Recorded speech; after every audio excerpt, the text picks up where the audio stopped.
It is time, my lord, to engrave your legend into the world. But do not be hasty. To thrive in this vast and volatile domain, you will first need to study the lay of the land. In the far southern wastes, he who hunts unseen is in his element. Oxyotl, bane of the dark gods, wages a war of revenge against the fell powers and any who would stand with them. Along these ragged shores, an endless demon horde spills into the world, tainting the very land on which they step. In the jungles of the gods, Teclis has sensed a need of his presence. Be it the Skaven scurrying through these trees, or an imbalance yet to be discovered, Teclis will oppose the ruinous powers in all their forms.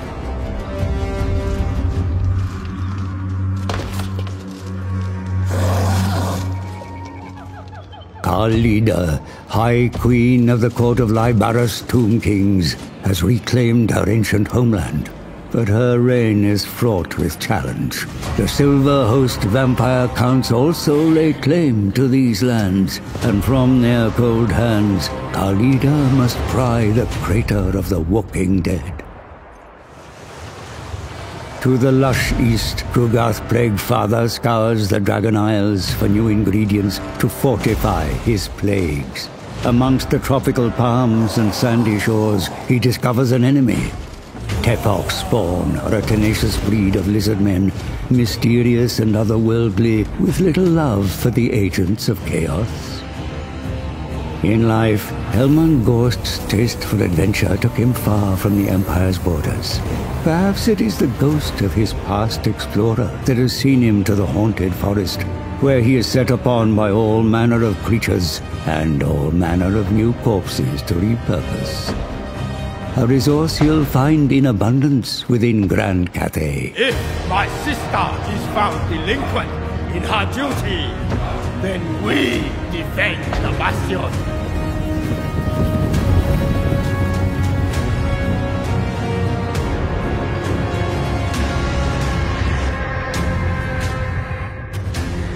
The Dragon Emperor's territories are vast, varied, and fractured. Amongst the stoic Cathayans, whose architectural prowess is beyond compare, skulk creatures of foul intent. The vampiric curse siphons life from the land, which is trampled beneath the heavy boot of orc warbands, and, burrowing deep into the heart of this once great nation, a subtle infection of Skaven.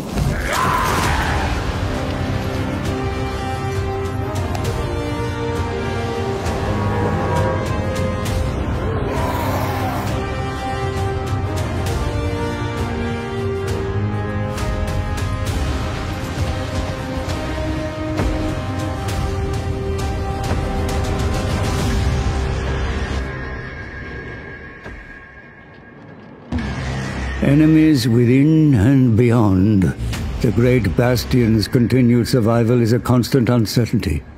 One Miao Ying must contend with if she means to bring harmony to her homeland.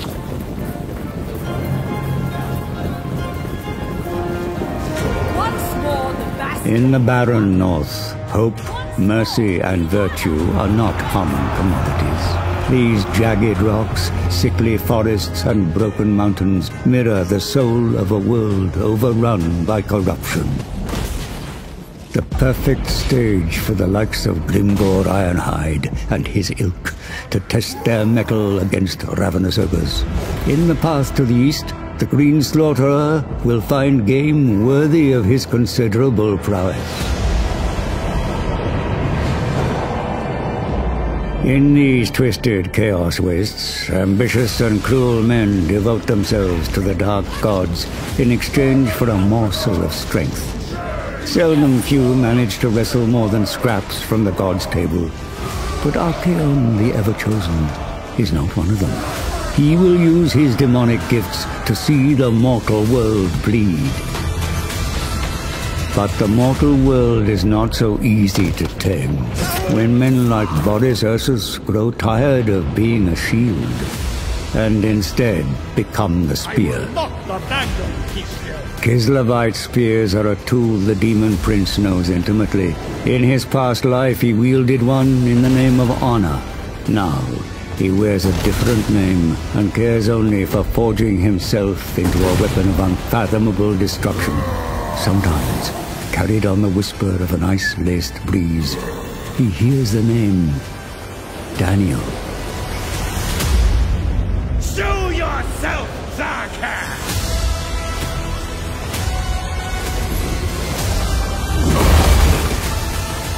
A harsh and frozen world breeds violent and savage survivors. Slave traders, brutes, and self-made kings war over slivers of habitable soil in the Norskan mountains. But beyond lies the bulwark of Kislev, a tempting prize for the agents of chaos, and the most direct route into the wider territories of man.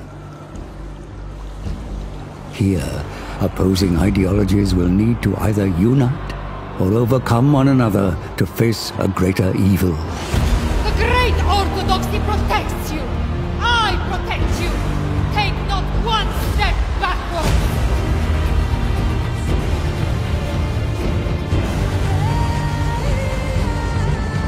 Kislev's shield is cracked, and through the rupture all manner of horrors invade.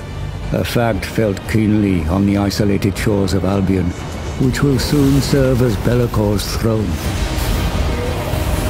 I sit upon the precipice of God. There is no respite from corruption even in the waters, where dark terrors and vampiric pirates command legions of undead vassals. In the kingdoms of Nagaroth, the Witch King builds a twisted army of hatred. There is no price Malekith would not pay to claim the Isles of Ulthuan and subjugate those who denied him his birthright.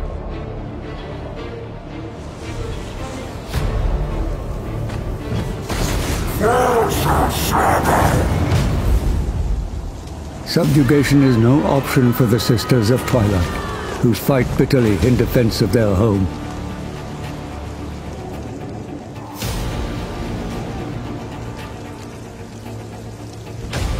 But the decadence of the Dark Elves has summoned Slaaneshi invaders, and it is Lord Mazdamundi, the Slan mage priest, who must hold fast at the borders of Lostria.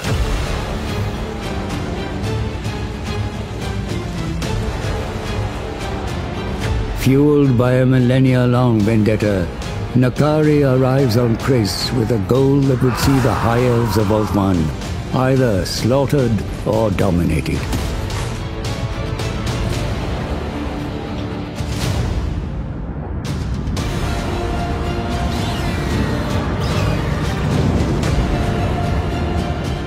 The descendants of Arnerion, beware! Slaaneshi wrath has returned.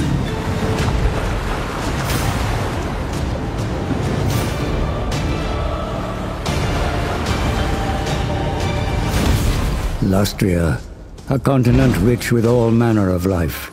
Here, civilizations as old as the world offer insight into a past rife with hardship, where brave lizardmen warriors laid down their lives in accordance to the Great Plan. A war still waging to this day.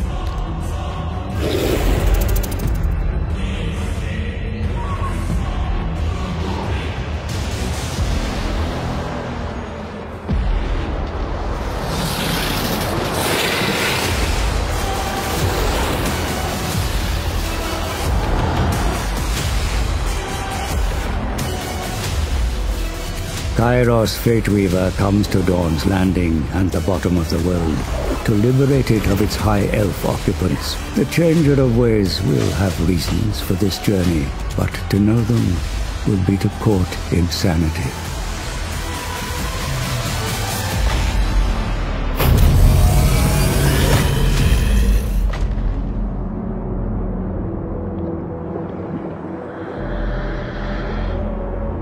Manfred von Karstein's lust for power has led him deep into the shifting sands, where he contends with the likes of an undead contemporary, Cetra the Imperishable. Each with imperial dreams, each with ambitions too broad to coexist. The hard rock and barren landscape of this pitiful mortal realm is a poor substitute for the glory of Khorne's eternal battlefield. And although Skarbrand the Exiled is as far from his lord's skull throne as he could possibly be, he finds some solace in the blood of an unending parade of orcs.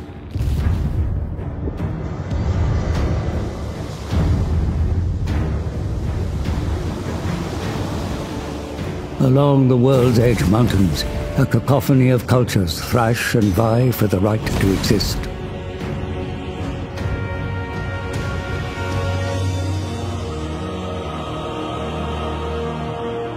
But it is the Dawi with the most at stake, and so Thorgrim Grudgebearer remains close to the ancient seat of his power. A wise king indeed.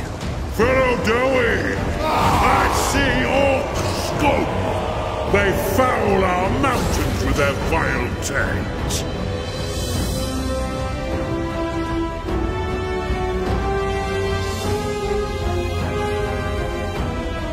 Amongst the western border princes, the Gore Harvester has carved himself out a fine fishing hole. Scrag the Slaughterer is a far cry from his fellow ogres, but he'll eat his way to the Great Moor eventually, one Empire footman at a time.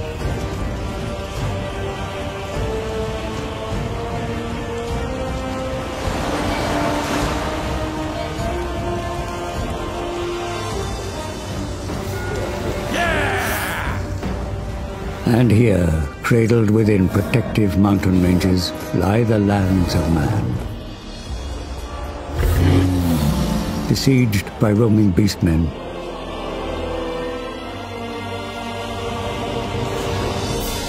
ravaged by orc tribes, threatened by haughty wood elves, and plagued by infighting that would tear them asunder. They must unite beneath a single banner or risk extinction. The world is indeed vast, the players constantly shifting, and there are further dangers here than meet the eye. It will take more than military might to conquer the unending threats, more than spirit and diplomacy to survive. It will take the forging of an immortal empire.